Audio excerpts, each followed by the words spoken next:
Hello दोस्तों। चूँकि political system में इस समय देश में बहुत बड़े परिवर्तन चल रहे हैं। पुराने पार्लियामेंट बिल्डिंग को छोड़ना, नई पार्लियामेंट बिल्डिंग में नए कार्यवाही का संचालन, विशेष सत्र का संबोधन, महिला आरक्षण की घोषणा, ऐसे कई सारे मुद्दे चल रहे हैं जिसकी वजह से आरक्षण जैसे मुद्दे बहुत ज़्यादा न्यूज़ में बने हुए हैं। तो आज हम जो टॉपिक बात करेंगे कि हमारे कॉन्स्टिट्यूशन में क्या प्रोविज़न किया गया है जो स्पेशल राइट्स या जिसे हम कह लें रिजर्वेशन जैसी सुविधा SC, ST, OBC, महिला वर्ग, आर्थिक रूप से पिछड़े वर्ग को दिया जाता है। ठीक, तो हम पूरे आर्टिकल्स की बात करेंगे जो सेट ऑफ रूल्स हैं कॉन्स्टिट्यूशन में कि कहाँ प्रोविज़न क्या किया गया है और यदि आरक्षण जैसी सुविधा दी जाती है तो संविधान में क्या संशोधन करना पड़ेगा, क्योंकि हमारे यहाँ सब कुछ विधि द्वारा स्थापित प्रक्रिया के अनुसार चलती है। जैसा कि हमने पिछले वीडियो में डिस्कस किया था जापान से प्रोसीजर एस्टैब्लिश बाय लॉ।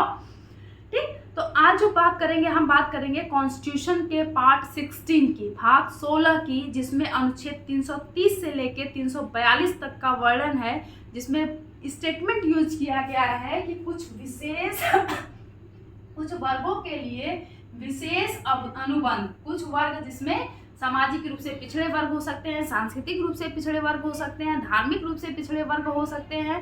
तो ऐसे वर्गों के लिए समाज में समता स्थापित करने के लिए, इक्विटी लाने के लिए कुछ स्पेशल प्रोविज़न करना पड़ेगा। तो ये जो पूरा रूल्स एंड रेगुलेशन जो बनते हैं वो किसके अकॉर्डिंग बनते हैं? पार्ट 16 और आर्टिकल 330 to 342 क्या क्या प्रोविज़न किया गया है, अब तक क्या क्या संशोधन हो चुका है और जो महिला विधेयक आया है इससे इस अनुच्छेद में क्या प्रभाव पड़ेगा, इन सब चीज़ों पर विस्तार से बात करते हैं बहुत छोटे समय में। ठीक, चलो आर्टिकल कहाँ से शुरू होगा? 330 से लेके 342 तक। ठीक, अब इसको दो पार्ट में इधर डिवाइड करते हैं। पहले बात करते हैं 330, सॉरी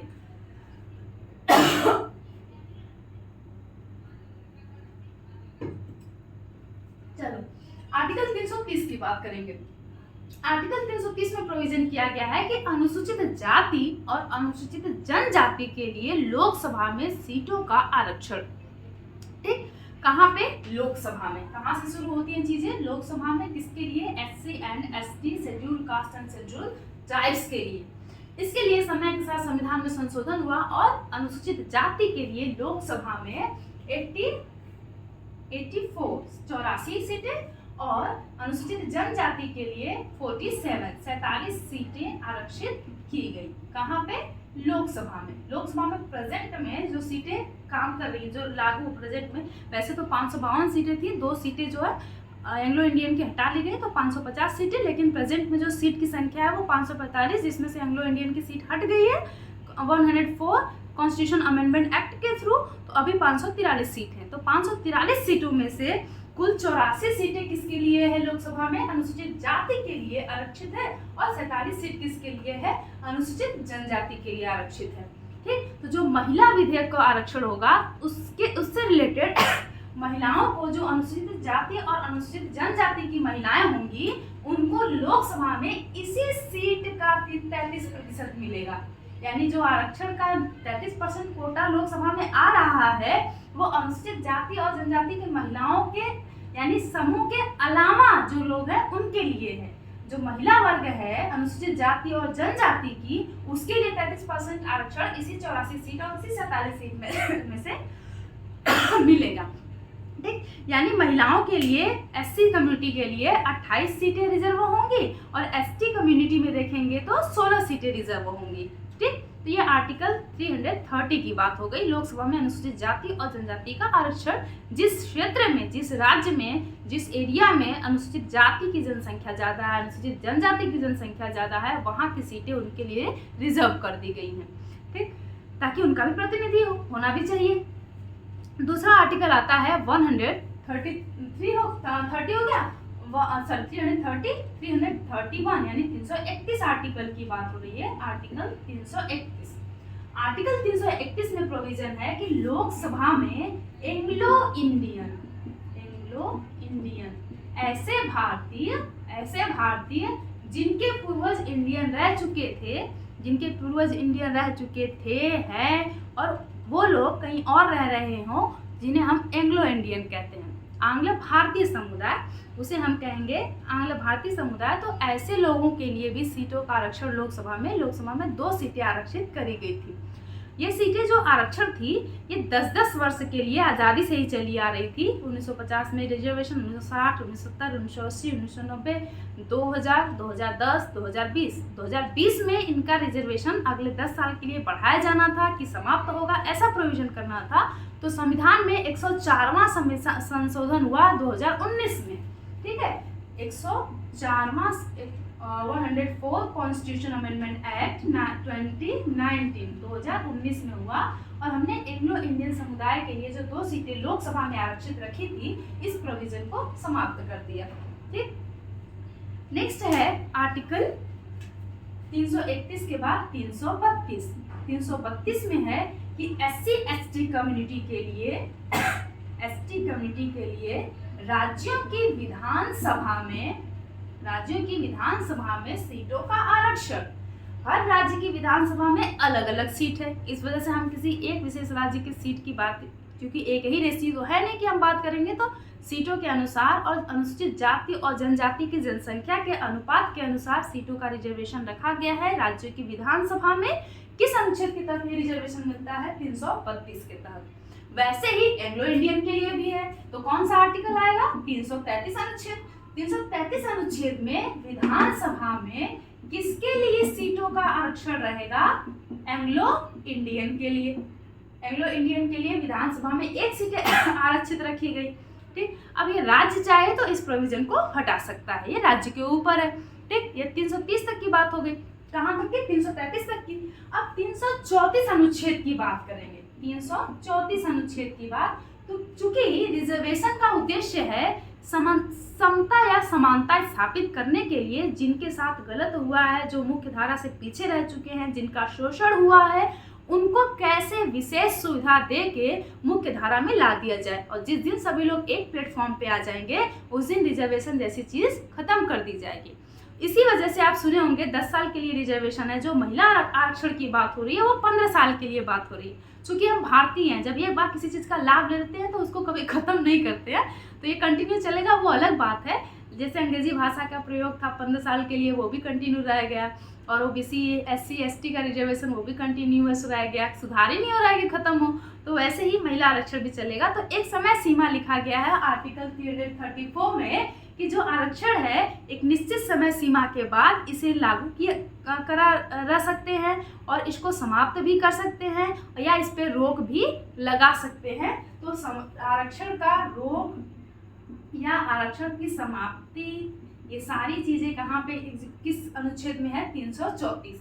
और जो महिला आरक्षण विधेयक पास होगा, जो संविधान संशोधन का रूप लेगा, महिलाओं को 33% आरक्षण मिलेगा, इसके लिए परिसीमन का मुद्दा उठा है। तो इसमें भी एक आर्टिकल जोड़ा गया है 334A, जिसमें बोला गया है कि परिसीमन के पश्चात ही महिला आरक्षण लागू होगा। तो ये वाला मुद्दा बात करेंगे महिला आरक्षण वाले क्लास में। अभी बस इतना याद रखोगे कि परिसीमन आयोग के बारे में भी बात करना है, उसके लिए अलग से पूरा काम करना पड़ेगा मुझे। तो परिसीमन के पश्चात ही महिला आरक्षण विधेयक, यानी महिलाओं के लिए 33% जो आरक्षण है वो लागू होगा। तो ये प्रोविजन के लिए एक नया सब क्लॉज जोड़ा गया है 334A, ठीक। अब उसके बाद करते हैं बात 335 अनुच्छेद की। 335 अनुच्छेद में बोला गया है कि जो SC और ST कम्युनिटी के लोग हैं, जहाँ जहाँ सेवाओं में जिस पद पे उनका एनरोलमेंट, उनका प्रतिनिधित्व नहीं है, या सामान्य लोगों की तुलना में, अन्य लोगों की तुलना में प्रतिनिधित्व कम है, वहाँ पे वो अपने लिए विशेष छूट की मांग कर सकते हैं। जैसे मान लो टीचर वर्ग में यदि SC और ST समुदाय का प्रतिनिधित्व नहीं है, तो वो अपने लिए विशेष कुछ पद के लिए रिजर्वेशन की मांग कर सकते हैं। तो ऐसा प्रोविजन किसमें किया गया है? कहाँ पे? सेवाओं के लिए या किसी पद विशेष के लिए जब आरक्षण की विशेष मांग करेंगे तो वो 335 के अंतर्गत है। और 336 की बात करते हैं। 336 अनुच्छेद में बोला गया है कि जो एंग्लो इंडियन लोग हैं, जब वो भारत में शिक्षा के लिए आए तो शिक्षण सुविधाओं में विशेष ग्रांट, विशेष सुविधा जैसी सेवाएं उन्हें दी जा सकती हैं। ये किसके लिए प्रोविजन है? एंग्लो इंडियन के लिए, ठीक है। एजुकेशनल इंस्टीट्यूशन की बात हो रही है, तो ये किस में होगा, 336 में हो जाएगा। ठीक है, अब उसके बाद करते हैं बात किस में, कोई छूट रहा है क्या, 334, 335, 336, हाँ ये जो मैंने बताया ये है 336 ही है, एंग्लो इंडियन का है, लेकिन ये शिक्षण संस्थान में नहीं है कि जैसे ये है कोई विशेष पद या कोई विशेष सेवा, उसके लिए किसी विशेष पद के लिए, किसी विशेष सेवाओं के लिए ये अपने लिए आरक्षण की मांग कर सकते हैं, या भारत सरकार इनके लिए विशेष रूप से पद आरक्षित कर सकती है। ठीक, ये इसमें है। और जो अभी मैंने बताया एजुकेशनल इंस्टीट्यूशन में 337 अनुच्छेद के तहत आता है कि किसी शिक्षण संस्थान में उन्हें ग्रांट प्रोवाइड किया जा सकता है, उन्हें विशेष सुविधा प्रोवाइड की जा सकती है। इसके लिए जो प्रोविजन है शिक्षण संस्थान में, किसके लिए, एंग्लो इंडियन के लिए, शिक्षण संस्थान में एंग्लो इंडियन के लिए ये प्रोविजन है 337 के तहत। ठीक, अब बात करते हैं अनुच्छेद 338 की, आर्टिकल 338। इसमें क्या बोला गया है कि जो अनुसूचित जाति और अनुसूचित जनजाति के वर्ग के लोग हैं और ओबीसी पिछड़े वर्ग के लोग हैं, उनके लिए एक आयोग होना चाहिए जो ये डिसाइड करे कि गवर्नमेंट जो प्लानिंग बना रही है, जो सुविधाएं मिल रही हैं, क्या वो उनके तक पहुंच रही हैं, क्या उसमें सुधार हो रहा है, इसका बाकायदा सर्वे करना, ये सब एक आयोग करेगा। तो ऐसे ही अनुसूचित जाति आयोग, अनुसूचित जनजाति आयोग, पिछड़ा वर्ग आयोग, अलग अलग आयोग बना हर वर्ग के लिए। तो 338 में किसके लिए आयोग है, शेड्यूल कास्ट के लिए, commission, national commission for schedule caste, short में इसको क्या कहेंगे, national commission for schedule caste. अनुसूचित जाति के लिए विशेष राष्ट्रीय आयोग, ठीक, 338 के तहत। इसका जो प्रमुख होता है अनुसूचित जनजाति आयुक्त, उसकी नियुक्ति राष्ट्रपति करता है।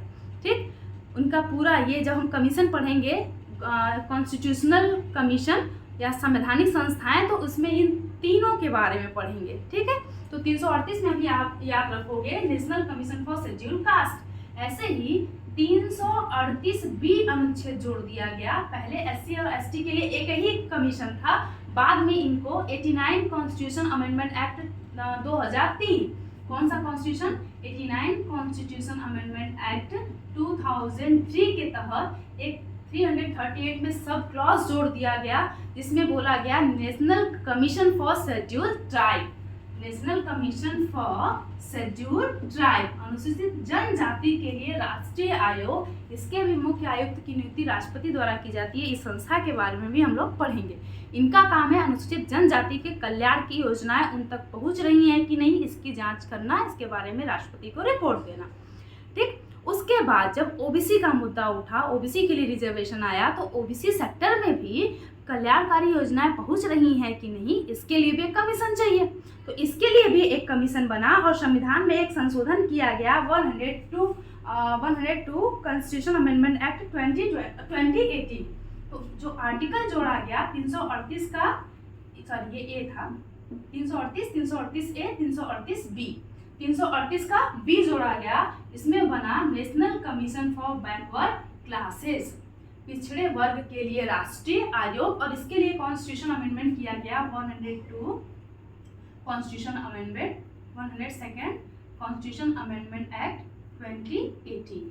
ठीक है, अभी पिछड़े वर्ग की जांच करेगा कि योजना का लाभ उन तक पहुंच रहा है कि नहीं पहुंच रहा है। ये 348 कहाँ तक हो गया, 38 ए, 38 बी, 38 सी तक। अब बात करते हैं 339 अनुच्छेद की। तो 348 में है कि किसी क्षेत्र को अनुसूचित जनजाति क्षेत्र या अनुसूचित क्षेत्र डिक्लेयर करना केंद्र सरकार का काम है, और केंद्र सरकार समय समय पर राज्य सरकार से ये रिपोर्ट मांगेगी कि इस क्षेत्र में कितना काम हुआ है। तो किसी अनुसूचित क्षेत्र पर अनुसूचित जनजाति के लिए केंद्र सरकार के प्रशासनिक सुविधाएं किसके अंतर्गत आती हैं, अनुच्छेद 339 के तहत। ठीक है, ये चीजें होंगी। इसमें यूनियन गवर्नमेंट आएगा, यूनियन या सेंट्रल गवर्नमेंट। और यहाँ पे इसका एग्जीक्यूटिव पावर कहाँ तक चलेगा, अनुसूचित क्षेत्र तक चलेगा। अब बात करते हैं 340 की। 340 में ये देखना है कि जो विशेष पिछड़े वर्ग के लोग हैं, जो विशेष पिछड़े वर्ग के लोग हैं, उनकी स्थिति क्या है, सामाजिक रूप से, राजनीतिक, आर्थिक रूप से वो कितना पिछड़े हैं, उनके लिए क्या क्या योजनाएं की जा सकती हैं, इसके लिए आयोग का या समिति का गठन हो सकता है। तो इसी के तहत प्रथम पिछड़ा वर्ग आयोग, द्वितीय पिछड़ा वर्ग आयोग का गठन हुआ था और इसी आयोग की सिफारिश थी कि ओबीसी वर्ग के लिए आरक्षण की सीमा 27% रखी जाए। तो 27% रिजर्वेशन ओबीसी वर्ग के लिए रखा गया। तो इसी के अकॉर्डिंग जो कमीशन थे या आयोग थे वो गठित हुए थे। तो पिछड़े वर्ग के लिए स्थिति की जांच के लिए आयोग की नियुक्ति, पिछड़े वर्ग के स्थिति के जांच के लिए आयोग की नियुक्ति, प्रथम पिछड़ा वर्ग आयोग, द्वितीय पिछड़ा वर्ग आयोग, ये सब इसी के तहत गठित हुई थी। ठीक, अब बात करते हैं 341, 342, ठीक है, 40 हो गया, 41, 42, 342 एक आर्टिकल और जुड़ा। 341 आर्टिकल की बात करेंगे तो अनुसूचित जाति। अब अनुसूचित जाति में कौन कौन सी जातियां आएंगी, केंद्र सरकार डिसाइड करेगी, राज्य सरकार डिसाइड करेगी। राज्य सरकार भी अपने क्षेत्र के तहत कुछ जातियों को अनुसूचित जाति का दर्जा दे सकती है। केंद्र सरकार भी अपने एक योजनाओं के लाभ के लिए अनुसूचित जाति का दर्जा दे सकती है। तो ये जो अनुसूचित जाति से संबंधित जातियों का निर्धारण संबंधित प्रावधान है वो आता है अनुच्छेद 341 के तहत। किसके संबंधित? अनुसूचित जाति, शेड्यूल कास्ट। हमेशा इनमें देखेंगे ना, शेड्यूल कास्ट, फिर शेड्यूल ट्राइब, फिर ओबीसी की बात आएगी। ठीक, तो शेड्यूल कास्ट 342 में फिर किसका आएगा? शेड्यूल ट्राइब का। ठीक है, 342 में किसका आ गया? शेड्यूल ट्राइब का। और 343 में आ गया social and educational backward class, सामाजिक और शैक्षिक रूप से पिछड़ा वर्ग। 342 ए में किसमें? Social and educational backward class, सामाजिक और शैक्षिक रूप से पिछड़ा वर्ग के लिए कि किसको इस समूह में डाला जाए। और ये जो प्रोविजन जोड़ा गया है, ये जोड़ा गया है संविधान में संशोधन करके 105वां संविधान संशोधन, 105वां कॉन्स्टिट्यूशन अमेंडमेंट एक्ट 2021 के तहत। ठीक है, इतने प्रोविजन हुए। उसके अलावा आरक्षण का प्रोविजन कहाँ कहाँ पे है? अनुच्छेद 15, अनुच्छेद 16। अनुच्छेद 15 में शैक्षणिक संस्थाओं में आरक्षण मिलता है और 16 में लोक नियोजन यानी सरकारी नौकरी में आरक्षण मिलता है।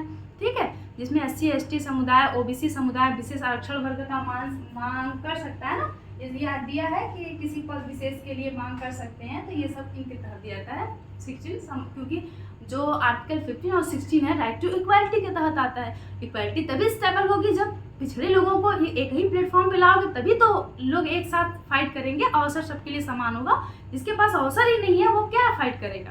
तो इस वजह से आरक्षण की सुविधा वहाँ पे की गई है। उसके अलावा पंचायतों में भी महिलाओं को आरक्षण दिया गया है 33% का सीटों का, नगर पंचायत में दिया गया है 33% का। इसके अलावा जो महिला आरक्षण विधेयक आया है उसके क्या प्रोविजन है उसके बारे में भी बात करेंगे। जो महिला आरक्षण विधेयक आया है उसमें 2 जगह पे संशोधन करके 2 आर्टिकल जोड़े जाएंगे और वो 107वां संविधान संशोधन बनेगा और वो 128वां संविधान संशोधन विधेयक है।